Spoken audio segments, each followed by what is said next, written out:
আপনার এই বছরের হজের অভিজ্ঞতা সম্পর্কে জানাবেন। আগামী বছর হজ করার নিয়ত করেছি, আপনার অভিজ্ঞতার আলোকে জানাবেন কিভাবে প্রস্তুতি নিতে পারি। এবছর হজের অভিজ্ঞতা খুবই ভালো, আলহামদুলিল্লাহ। বাংলাদেশ পাহাড় তো বটেই, এর বাইরেও সৌদি পাহাড় যেটা মূল, সেখানে আলহামদুলিল্লাহ এবছর হজের কার্যক্রম বেশিরভাগ মানুষের কাছেই বেশ পছন্দ হয়েছে। অন্য যে কোনো বছরের তুলনায় সেখানকার এবারের ব্যবস্থাপনা বেশ ভালো ছিল। আমরা আশা করব সেটাকে উত্তরোত্তর তারা বৃদ্ধি করবেন এবং তারা হজযাত্রীদের হজকে আসান এবং সহজতর করবার জন্য নানাবিধ উদ্যোগ নেবেন। এর পাশাপাশি আগামী বছর আপনি যেহেতু হজে যাওয়ার নিয়ত করেছেন, আপনাকে আমার পরামর্শ থাকবে খুব ভালো করে একাধিকবার বিভিন্ন জায়গা থেকে আপনি ট্রেনিং নেওয়ার চেষ্টা করবেন।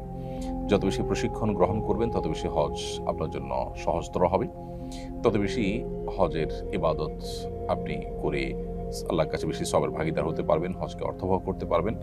এই জিনিসটা আমাদের অনেক হাজি সাহেবরা করেন না। সব রকম প্রস্তুতি নেন, কিন্তু হজের আগে সঠিক গাইডলাইন নেওয়ার জন্য যে প্রশিক্ষণ প্রয়োজন, সেই প্রপার প্রশিক্ষণ অনেকে নিচ্ছেন না। এটা ভুল। তো আমি আপনাকে অনুরোধ করবো সেই কাজটি করার জন্য।